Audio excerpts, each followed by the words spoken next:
શું બનાસકાંઠાના પશુપાલકોના દીકરાઓ એટલા સક્ષમ નથી કે તમારે બહારથી લાવવા પડે છે, બીજા કર્મચારીઓ એમને પગાર વધુ આપવો પડે છે? બનાસ ડેરી એશિયાની નંબર 1 ડેરી એ વર્ષો પહેલા બની ચૂકી છે અને એમાં તમામનો શ્રેય ફાળો એ આપણા સ્થાનિક લોકોનો છો, એના હેલ્પરથી મોડી, એના કર્મચારીથી મોડી, એના પશુપાલકોથી માંડી. એમને ખબર છે કે દૂધ કઈ રીતે ઉત્પન્ન થાય છે, એમાં કેટલો ખર્ચો લાગે છે અને એના પરિણામે આજે બનાસ ડેરી એશિયાની નંબર 1 ડેરી બની છે. ત્યારે એવી શું જરૂરિયાત પડી તમારે કે તમારે બહારથી આ કર્મચારીઓને લાવવા પડે?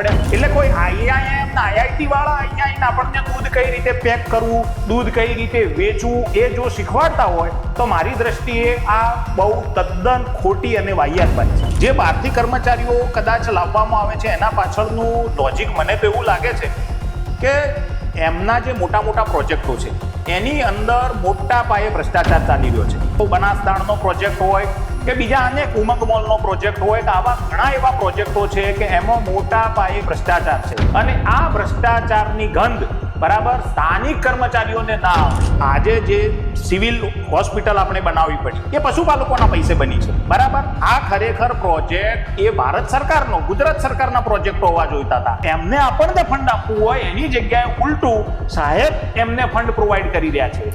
એમની પોતાની છબીનું કદ વધારવા માટે અથવા એમની વાહવાઈ કરવા માટે કમલમના ઈંટો ઉપર ઈંટો ચણાતી હોય. શું આ બધું પશુપાલકોના ભોગે થઈ રહ્યું છે એવું આપને લાગે છે? 100%. આજે ભાજપની તિજોરીના અંદર 10,000 કરોડ રૂપિયા કેશ પડ્યા છે. એટલે ભાજપની આવક માત્ર 10 વર્ષમાં 20,000 કરોડને પાર કરી ગઈ. ભાજપ એવો શું બિઝનેસ કર્યો જ્યારે આટલો 20,000 કરોડનો વહીવટ હોવા છતાં બરાબર પરમેનન્ટ ચેરમેનની ત્યાં હાજરી હોતી નથી. ત્યાં એમડી છે પણ એ પણ સ્થાયી નથી અને એમને રિટાયર્ડ એમડી છે એમને પણ મોટા પેકેજથી ત્યાં રાખવામાં આવે છે, એમની પણ ત્યાં હાજરી હોતી નથી.